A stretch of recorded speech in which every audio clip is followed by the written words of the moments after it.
ابتدا ہے رب جلیل کے بابرکت نام سے جو دلوں کے بھید خوب جانتا ہے۔ دیکھتی آنکھوں سنتے کانوں صابری میاں کا سلام پہنچے۔ اصحاب کہف کون تھے؟ ان کی تعداد کتنی تھی؟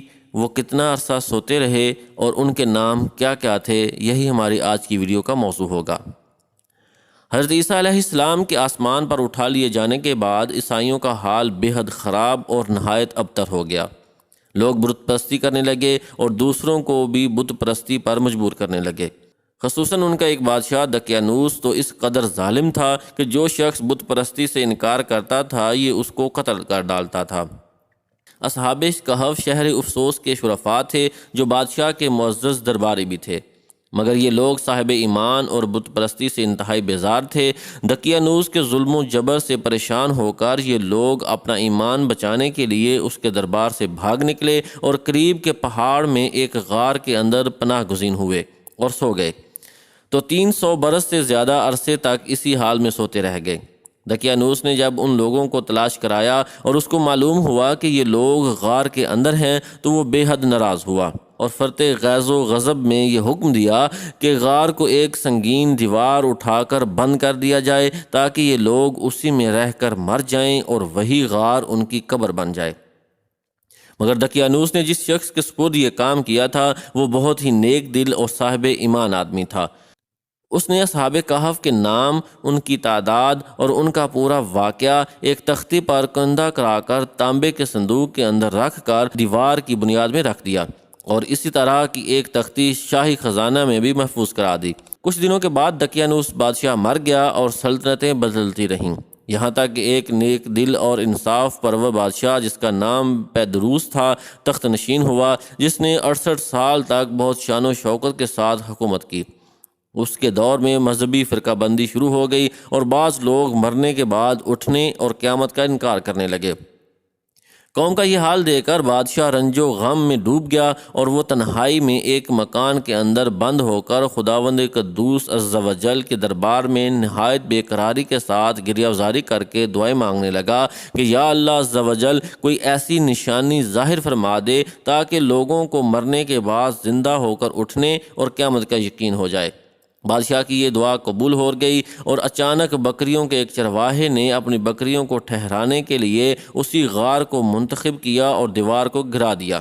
دیوار گرتے ہی لوگوں پر ایسی ہیبت و دہشت طاری ہو گئی کہ دیوار گرانے والا لرزہ براندام ہو کر وہاں سے بھاگ گئے اور اصحاب کہف بحکم الہی اپنی نیند سے بیدار ہو کر اٹھ بیٹھے اور ایک دوسرے سے سلام و کلام میں مشغول ہو گئے اور نماز بھی ادا کر لی۔ جب ان لوگوں کو بھوک لگی تو انہوں نے اپنے ایک ساتھی یملیخا سے کہا کہ تم بازار جا کر کچھ کھانا لاؤ اور نہایت خاموشی سے یہ بھی معلوم کرو کہ دقیانوس ہم لوگوں کے بارے میں کیا ارادہ رکھتا ہے۔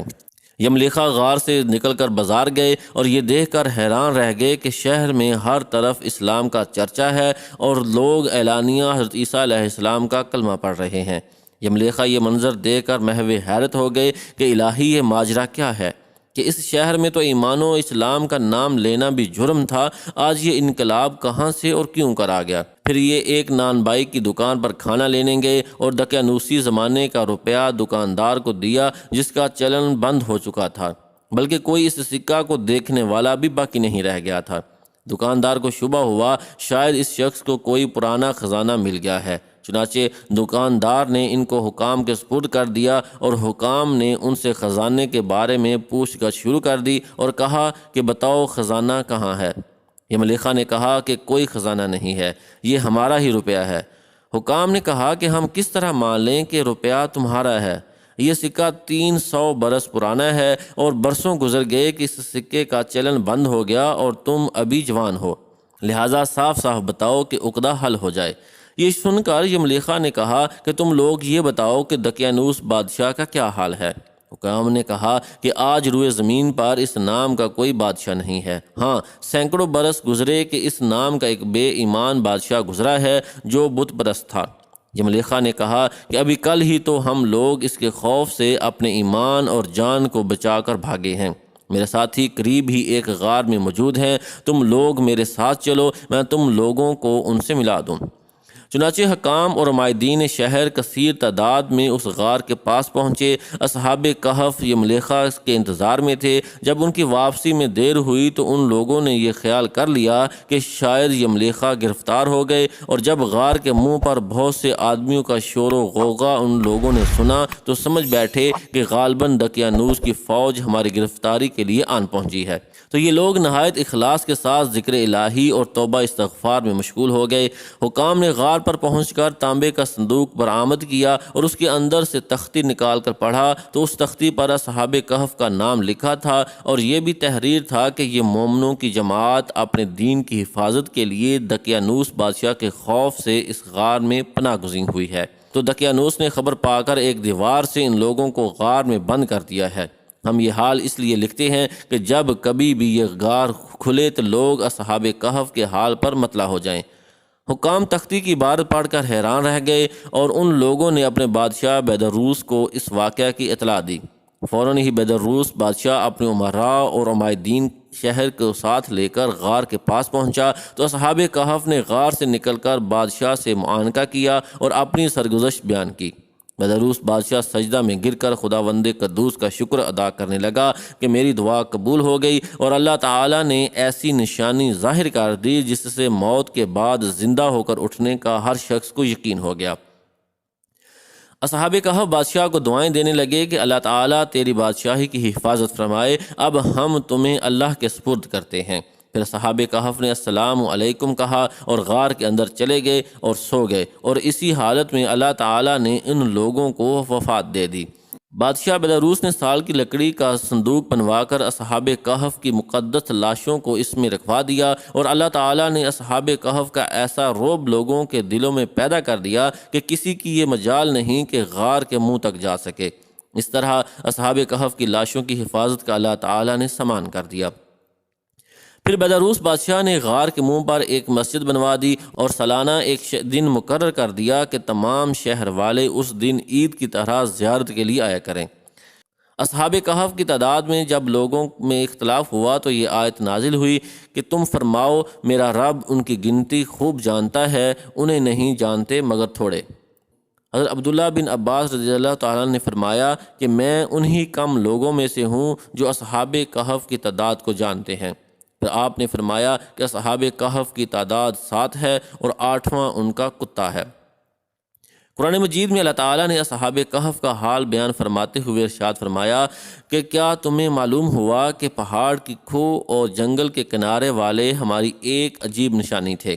جب ان جوانوں نے غار میں پناہ لی پھر بولے اے ہمارے رب ہمیں اپنے پاس سے رحمت دے اور ہمارے کام میں ہمارے لیے راہیابی کے سامان کر۔ تو ہم نے اس غار میں ان کے کانوں پر گنتی کے کئی برس ٹپکا، پھر ہم نے انہیں جگایا کہ دیکھیں 2 گروہوں میں کون ان کے ٹھہرنے کی مدت زیادہ ٹھیک بتاتا ہے۔ ہم ان کا ٹھیک حال تمہیں سنائیں کہ وہ کچھ جوان تھے کہ اپنے رب پر ایمان لائے اور ہم نے ان کو ہدایت بڑھائی۔ ان کے ناموں میں بھی بہت اختلاف ہے۔ حضرت علی رضی اللہ تعالیٰ عنہ سے روایت ہے کہ ان کے نام یہ ہیں: یملیخا، مکشلینا، مشلینا، مرنوش، دبرنوش، شازنوش، اور 7واں چرواہا تھا جو ان لوگوں کے ساتھ ہو گیا تھا۔ حضرت علی رضی اللہ تعالیٰ عنہ نے اس کا ذکر نہیں فرمایا، اور ان لوگوں کے کتے کا نام قطمیر تھا، اور ان لوگوں کے شہر کا نام افسوس تھا، اور ظالم بادشاہ کا نام دقیانوس تھا۔ تفسیر ساوی میں لکھا ہے کہ اصحاب کہف کے نام یہ ہیں: مکسملینا، یملیخا، تونس، نینوس، ساریونس، زونوانس، فلسطیونس۔ یہ آخری چرواہے تھے جو راستے میں ساتھ ہو لیے تھے، اور ان لوگوں کے کتے کا نام قطمیر تھا۔ جب قرآن کی یہ آیت اور وہ اپنے غار میں 300 برس ٹھہرے نازل ہوئی تو کفار کہنے لگے کہ ہم 300 برس کے متعلق تو جانتے ہیں کہ اصحاب کہف اتنی مدت تک غار میں رہے، مگر ہم 9 برس کو نہیں جانتے۔ تو حضور اقدس صلی اللہ علیہ وآلہ وسلم نے فرمایا تم لوگ شمسی سال جوڑ رہے ہو، اور قرآن مجید نے قمری سال کے حساب سے مدت بیان کی ہے، اور شمسی سال کے ہر 100 برس میں 3 سال قمری بڑھ جاتے ہیں۔